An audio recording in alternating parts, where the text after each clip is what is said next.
നമസ്കാരം. സൂര്യദീപം അസ്ട്രോളജിയിലേക്ക് എല്ലാവർക്കും സ്വാഗതം. നമ്മൾ കുളിക്കുന്നതിന് ശേഷം ആദ്യം മുതുകു തുടച്ചു കഴിഞ്ഞാൽ നമ്മൾക്ക് വളരെയധികം ഐശ്വര്യവും സമ്പത്തും സമാധാനവും എല്ലാം വന്നു ചേരും. ഇങ്ങനെ പലരും കേട്ടിട്ടുണ്ടാവും. ഇതില് എന്തെങ്കിലും വസ്തുതയുണ്ടോ? ഇതൊരു അന്ധവിശ്വാസമാണോ? അതോ ജ്യോതിഷപരമായിട്ട് എന്തെങ്കിലും ഇതിന് ബന്ധമുണ്ടോ? അതെന്തുകൊണ്ടാണ് ഇങ്ങനെ പറയുന്നതെന്നുള്ള പൂർണ്ണമായിട്ടുള്ള ഒരു വിശകലനമാണ് നമ്മളിവിടെ നടത്തുന്നത്. ഇത് കേട്ട് കഴിയുമ്പോൾ തീർച്ചയായിട്ടും നിങ്ങൾക്കിത് മനസ്സിലാക്കുന്നതാണ്. നമ്മൾ ആദ്യം തന്നെ പറയുന്നു, മുതുകു തുടയ്ക്കുന്നതാണ് വളരെ നല്ലത്. അപ്പോൾ അതിലേക്ക് കടക്കുന്നതിന് മുമ്പ് നമ്മളുടെ ചാനൽ ഇതുവരെ സബ്സ്ക്രൈബ് ചെയ്തിട്ടില്ലെങ്കിൽ ഒന്ന് സബ്സ്ക്രൈബ് ചെയ്യുക. കൂടാതെ വീഡിയോകൾക്ക് ലൈക്ക് ചെയ്യാൻ മറക്കരുത്. അതോടൊപ്പം തന്നെ നമ്മളുടെ പൂജയിലുള്ള പ്രാർത്ഥനയിൽ നിങ്ങളെ ഉൾപ്പെടുത്തണമെന്നുണ്ടെങ്കിൽ നിങ്ങളുടെ പേര്, നക്ഷത്രം, ജന്മവർഷം, തീയതി എന്നിവ കമന്റ് ബോക്സിൽ രേഖപ്പെടുത്തുക. തീർച്ചയായിട്ടും പ്രാർത്ഥനയിൽ ഉൾപ്പെടുത്തുന്നതാണ്. അപ്പോൾ നമ്മൾ ഈ കാര്യങ്ങളിലേക്ക് കടക്കുകയാണ്. കുളി കഴിഞ്ഞു കഴിഞ്ഞാൽ നമ്മൾ ആദ്യം തല തുടയ്ക്കുന്ന ആളുകളാണ് ഭൂരിഭാഗം ആളുകൾ. ഒരു 80% ആളുകളും കുളി കഴിഞ്ഞാൽ ഉടനെ തല തുടയ്ക്കുന്ന ആളുകളാണ്. അത് തന്നെയാണ് നമ്മൾക്ക് സൗകര്യപ്രദമായിട്ടും ഉള്ളതും നമ്മൾ ഏറ്റവും പെട്ടെന്ന് ചെയ്യുന്ന കാര്യവും അതാണ്. എന്നാൽ കുളി കഴിഞ്ഞാൽ ആദ്യം മുതുകാണ് തുടയ്ക്കേണ്ടതെന്നുള്ള ഒരു വിധിയുണ്ട്. അതായത് മുതുകെന്ന് പറയുന്നത് പുറം ഭാഗം മുഴുവൻ. ഇതൊരു അന്ധവിശ്വാസമാണെന്നോ ഇത് വിശ്വസിക്കേണ്ട കാര്യമില്ലെന്ന് പല ആളുകളും പറയുന്നുണ്ട്.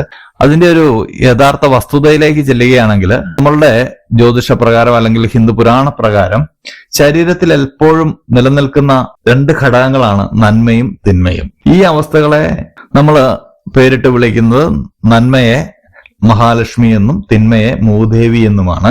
ഒരാള് കുളിക്കുവാനായിട്ട് ശരീരത്തിൽ വെള്ളമൊഴിക്കുമ്പോൾ അല്ലെങ്കിൽ ഒരു പുഴയിലേക്ക് ഇറങ്ങുമ്പോൾ ഈ ശരീരത്തിൽ നിന്ന് ശ്രീദേവിയും മൂദേവിയും നമ്മളുടെ ശരീരത്തിൽ നിന്ന് മാറി നിൽക്കുന്നു എന്നുള്ളതാണ് ഒരു വിശ്വാസം. ശരീരത്തിന്റെ ഏത് ഭാഗമാണോ ആദ്യം തുടച്ച് ജലാംശം കളയുന്നത് അവിടേക്ക് മൂദേവി പ്രവേശിക്കുന്നു എന്നുള്ളതാണ് സ്വാഭാവികമായിട്ടും സംഭവിക്കുന്നത്. അതായത് തിന്മയുടെ വിജയമാണ് ആദ്യം ഉണ്ടാകുന്നത്, അതിനുശേഷം മാത്രമേ നന്മയുണ്ടാകൂ എന്നുള്ള ഒരു വിശ്വാസമാണത്.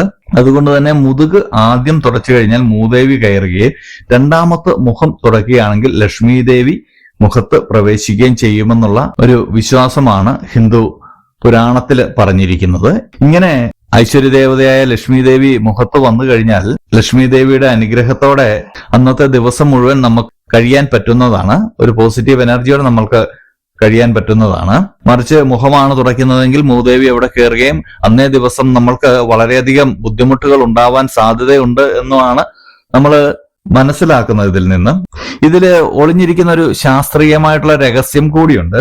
കുളിക്കുന്ന സമയത്ത് എല്ലാ ഭാഗങ്ങളിലും നമുക്ക് തണുപ്പ് അനുഭവപ്പെടുന്നുണ്ട്. കുറച്ച് കൂടുതൽ ബുദ്ധിമുട്ട് അനുഭവിക്കുന്നത് നട്ടെല്ലിനാണ് തണുപ്പ് കൂടുതൽ ഏൽക്കുന്ന ഒരു സാഹചര്യം ഉണ്ടാകുന്നത്. അങ്ങനെ സംഭവിച്ചാൽ അത് കുറച്ച് രോഗങ്ങൾക്കൊക്കെ കാരണമാകും. അത് തിരിച്ചറിഞ്ഞ് കുളി കഴിഞ്ഞ് ആദ്യം നട്ടെല്ല് ഉൾപ്പെടുന്ന പുറം ഭാഗം ആദ്യം തുടയ്ക്കുന്നു എന്നുള്ളതാണ് വിധിയെ. ആ വിധി ഉപദേശ രൂപേണ നമ്മൾക്ക് ചെറുപ്പകാലങ്ങളില് നമ്മളുടെ കാരണവന്മാർ നമ്മൾക്ക് പറഞ്ഞു തന്ന ഒരു ഉപദേശമായിട്ടും നമ്മൾക്ക് കണക്കാക്കാം. ഇത് ഇന്നത്തെ കാലത്തുള്ള ബാത്റൂമിലെ കുളിയോ അല്ലെങ്കിൽ ചെറിയ കുറച്ച് വെള്ളത്തിൽ കുളിക്കുമ്പോൾ ഇത് സംഭവിക്കണമെന്നില്ല. മറിച്ച് പണ്ട് കാലത്ത് ബ്രഹ്മമുഹൂർത്തത്തിൽ എഴുന്നേറ്റ് തണുത്ത വെള്ളത്തിലോ നദിയിലോ കുളത്തിലോ ഒക്കെ പോകുമ്പോൾ നല്ല തണുപ്പുള്ള സമയങ്ങളിൽ പണ്ട് കാലത്ത് അനുവർത്തിച്ചു പോരുന്ന ഒരു കാര്യമാണ്. എന്നിരുന്നാലും നമ്മളുടെ ഹിന്ദു പുരാണത്തിലെ വിശ്വാസം പറയുന്നത് നന്മയും തിന്മയും നമ്മളുടെ ശരീരത്തിൽ നിന്ന് മാറി നിൽക്കുകയും അത് തിരികെ പ്രവേശിക്കുമ്പോൾ യഥാസ്ഥാനത്ത് തന്നെ അവരെ പ്രവേശിപ്പിക്കുവാൻ നമ്മൾ ചെയ്യുന്ന ഒരു കർമ്മമായിട്ടാണ് ഇതിനെ കണക്കാക്കുന്നത്. അതുകൊണ്ട് തന്നെ നമ്മൾ വിശ്വാസമുള്ളവർ മുതുക് ആദ്യം തുടയ്ക്കുന്നതാണ് വളരെ നല്ലത്. രണ്ടാമത്തായിട്ട് മുഖം തുടയ്ക്കുന്നതും വളരെ നല്ലതാണ്. കാരണം മഹാലക്ഷ്മിയുടെ അനുഗ്രഹമുള്ള മുഖത്തോടുകൂടി എല്ലാ ദിവസവും കഴിയുക എന്ന് പറയുന്ന വലിയ ഭാഗ്യമാണ്. അപ്പോൾ ഇതുപോലെയുള്ള അറിവുകൾക്കും വിശേഷങ്ങൾക്കുമായിട്ട് നമ്മുടെ ചാനൽ ഒന്ന് സബ്സ്ക്രൈബ് ചെയ്യുക. ഇനിയും മറ്റൊരു വീഡിയോയുമായിട്ട് നമുക്ക് വീണ്ടും കാണാം. നന്ദി, നമസ്കാരം.